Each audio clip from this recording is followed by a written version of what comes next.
Hi everyone, it's Christine from More Than Mommies coming at you live from my children's bathroom. I know I'm not the first person to vlog from a bathroom and I won't be the last, but honestly I was trying to do this earlier in my bedroom and my kids just kept interrupting. So I'm in here, door locked, just gonna get this thing done so we can get on with the rest of our evening. Our first question this week is an awesome question. What is your favorite book? I'm a big believer that books are like people. They come into your life when you need them, exactly at the right time to make you happy, make you think, teach you something about yourself, about the world. And my favorite books have kind of done that for me at various points in my life. When I was young, just starting out reading, one of the first books that I read cover to cover was Charlotte's Web by E.B. White. When I finished that book, I just felt like a real reader. And then when I was in high school, I read The Catcher in the Rye, and it was different than anything that I had read up to that point. I loved it, and I've read it a few times. It's one of the few books that I've read more than once. In my adult years, there's been a few favorites. I like The Red Tent. I really loved that book.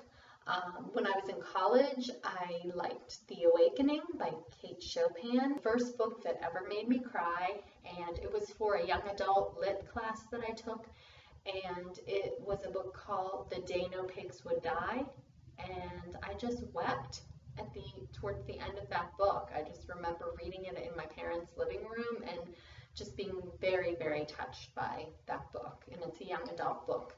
Recently, probably my most favorite book is The Time Traveler's Wife, and it's one that I probably wouldn't have thought that I would have liked because it's more like sci-fi-ish, but it has a beautiful love story, and of course they made it into a movie, but I believe that the book is so much better than the movie was. Talking about books coming into your life when you need them makes me think of a book called The Sugar Queen. Talking about books coming into your life when you need them makes me think of a book called The Sugar Queen, because in that book it's real whimsical and there's like a thread of magic really throughout all of her books, but in that book in particular there's a character who books find her whenever she needs something, she needs to know something.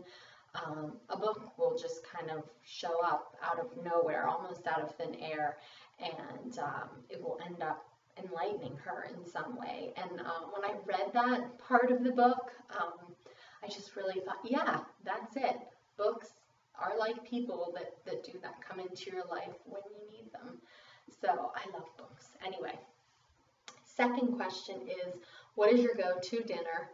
I have to say it's like pizza, really is, because it's one thing that I know that the entire family will eat without complaint. Pizza always does the trick, and it's fine to call for some takeout on that because I'm not all about, making the dough, and although I have done that in the past, but just call up the pizza guy, that's that.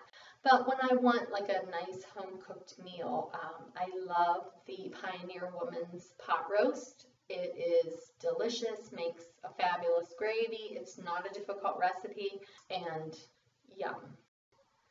Okay, final question. What is the craziest thing on your refrigerator? Nothing too crazy, mostly children's artwork, and I brought a quick sampling to show you. This was a little doll that my daughter Olivia made. And then we've got this little magical wand. I wish I could wave this over my dinner and have everybody love it and rave about it. But alas, it's just cardboard, construction paper, streamers, and a popsicle stick. So. And then we have this, and then we have a lovely self-portrait. So that's pretty much what's on my refrigerator. That's it for this week's Mommy TMI. Can't wait to see your answers. And don't forget to link up with us at the More Than Mommy's Mixer this week and join our Twitter party, which is so much fun. So until next time.